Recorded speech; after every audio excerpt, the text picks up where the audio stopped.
తిరుప్పావై పాశురాలు 6వ రోజు. ఈ రోజు నుండి మన ఆండాళ్ తల్లి ఒక్కొక్క ఇంటికి వెళ్ళి ఒక్కొక్క గోప పాలికను లేపడం ప్రారంభిస్తుంది. మనకు సందేహం రావచ్చు, శ్రీకృష్ణ ప్రేమ అందరికీ సమానమైనప్పుడు కొందరికేమో నిద్ర పట్టడం లేదు, వెంటనే శ్రీకృష్ణుని దగ్గరికి వెళ్ళాలని అనిపిస్తుంటే మరికొందరెలా నిద్రపోతున్నారని మనకు అనిపించవచ్చు. ఇక్కడ ఒక రహస్యం ఉంది. భగవంతుని గుణాలు, ప్రేమ అనేవి ఒక మత్తుమందు లాంటివి. అలాగే భగవంతుని గుణాలు ఒక్కొక్కరిపై ఒక్కోలా పనిచేసి కొందరికి నిద్ర మత్తులో ఉంచేట్టు చేశాయే తప్ప వారికి శ్రీకృష్ణ ప్రేమ తక్కువని కాదు అని గమనించాలి.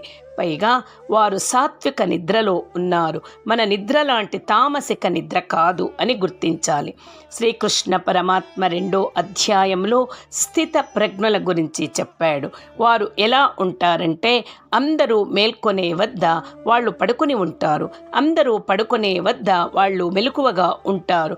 సామాన్యులు శారీరక సుఖాలలో మెలకువై ఉంటారు. మరి ఏ జ్ఞానం లేకుండా ఉన్నది దేనిలో అంటే లోపల ఉండే మన విషయంలో.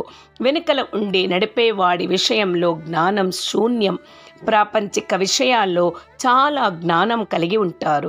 మరి జ్ఞానులేమో ప్రాపంచిక విషయాలు అంతగా పట్టించుకోకుండా భగవంతుని విషయంలో జాగరూపులై ఉంటారు. ఆ లోపల ఉండే గోపికలు అట్లాంటి వారే. అందుకే మనం వాళ్ళని మన తోడు పెట్టుకొని భగవంతుని దగ్గరకు వెళితే తప్ప భగవంతుడు మనకేసి చూడడు. అలా భగవంతుని విషయంలో నిమగ్నమై ఉన్న ఒక 10 మంది గోపికలను లేపుతూ భగవద్జ్ఞాన దశల్లోని ఒక్కొక్క స్థితిని మనకు చూపిస్తూ మన ఆండాళ్ తల్లి మనకున్న పొరల్ని తొలగిస్తుంది. అప్పుడు మనకు భగవంతుని అనుగ్రహాన్ని పొందే యోగ్యత సంప్రాప్తిస్తుంది. ఈ రోజులోపే గోప బాలిక ఒక చిన్న పిల్లలు మనసులో చేతుల్లో ఒకే రకమైన భావం కలిగి ఉంటారు. అలాంటి ఒక గోప బాలికను లేపుతూ, పుళ్ళుం శిలంబిన కాన్, పక్షులు అరుస్తున్నాయి లేవవోయ్. భౌతిక జీవితంలోనైనా అంతరమైన జ్ఞాన జీవితంలోనైనా పక్షుల అరుపులే మనల్ని రక్షించేవి. అంటే 2 రెక్కల పక్షులు మనకు తెల్లవారడాన్ని సూచించినట్లే జ్ఞానము దానికి ఉచితమైన ఆచరణ అనే 2 రెక్కలతో ఆకాశము అంటే అంతటా వ్యాపించి ఉన్న భగవత్తత్వములో విహరించే మహానుభావుల పలుకులు, మనల్ని అజ్ఞానములో నుంచి బయటకు తెచ్చే పక్షుల అరుపులే అవి. అందుకే మన వాళ్ళు ఒక గుర్తుగా చెప్పారు, లోపల గోప బాలిక వీళ్ళు చేసే అల్లరికి పక్షులు లేచి ఉంటాయి అని భావించినట్లుంది. మన వాళ్ళు 2వ గుర్తు చెప్పడం ప్రారంభించారు. పుళ్ళరయన్ కోయిల్ వెள்ளై విళిషింగిన్ పేరరవం కేట్టిలయో పిళ్ళాయ్. ఆ ఊరిలో ఉండే పక్షరాజు అయిన గరుత్మంతుని స్వామి విష్ణు ఆలయంలో తెల్లని పిలుపు, శంఖం ధ్వని కూడా వినిపించడం లేదా? ఓ చిన్నపిల్ల అని అంటుంది. అక్కడ దీపకాంతి శంఖం ఊదేవాణి బుగ్గలపై పడి శంఖం మెరుస్తుందని ఆండాళ్ తల్లి ఆలయ సన్నివేశాన్ని భావిస్తూ తెల్లని పిలుపు శంఖం అని వర్ణిస్తుంది. శంఖం ఓంకారానికి సంకేతంగా పోలుస్తారు. లోపలుండే గోప బాలిక అది జాము జాముకు వినిపించే ధ్వని. ఇంకా తెల్లవారలేదన్నట్లుగా భావించి ఇంకా నిద్ర లేవలేదు. ఎళుందిరాయ్, మేలుకో.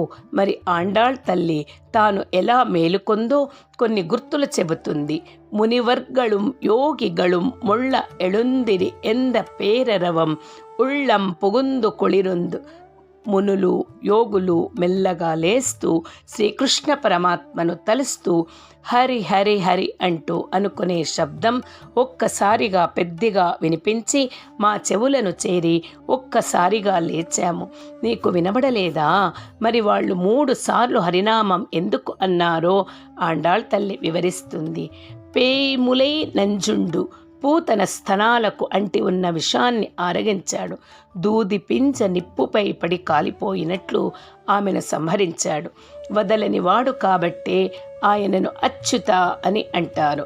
ప్రకృతి మనకు ఇచ్చే అహం మన అనే విషయాలను హరించేవాడా హరి అని జ్ఞానులు తలుస్తున్నారు. కళ్ళచ్చగడం కలక్కళియ కాలోచ్చి శ్రీకృష్ణుని తల్లి యశోదమ్మ ఒక బండి క్రింద పడుకోబెట్టింది. ఒక అసురుడు బండిపై ఆవహించి శ్రీకృష్ణుని సంహరించటానికి చూశాడు. కపట శకటాసురుణ్ణి కాలు చూచి సంహరించాడు. ఆయన పాదం అలాంటిది. ఈ శరీరం మనకు ఒక శకటం లాంటిది. పుణ్య పాపాలు దాని చక్రాల వంటివి. మనల్ని నడిపించే పరమాత్మను దాని క్రింద పెట్టి ఆయన పాదాలను చరణం శరణం ప్రపద్యే అంటే చాలు. మనకు అంటి ఉన్న పుణ్య పాప సంపర్కాన్ని హరించువాడా హరి. வெள்ளத்தரவில் துயில் అమరంద విత్తినై ఉళ్ళత్తుకొండు ఆదిశేషుపై సుకుమారంగా పవళించి ఉన్న జగత్తుకు బీజమైన స్వామి. 5 తలల ఆదిశేషువు 5 రకాల జ్ఞానములను తెలియచేస్తుంది.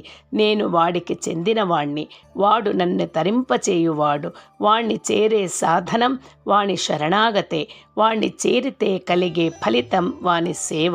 వాణ్ణి చేరకుండా ఉంచే ఆటంకం వాని యందు రుచి లేకుండా అనే 5 జ్ఞానాలు కలిగి ఉండే వారి హృదయాల్లో ఉంటాడు స్వామి. ఇతరమైన వాటిపై రుచి హరింపచేసినవాడా హరి అంటూ 3 సార్లు హరి అని పిలుస్తుంటే లేచామని తెలుపుతూ ఆండాళ్ తల్లి గోప బాలికను లేపింది. ఆండాళ్ తిరువడిగళే.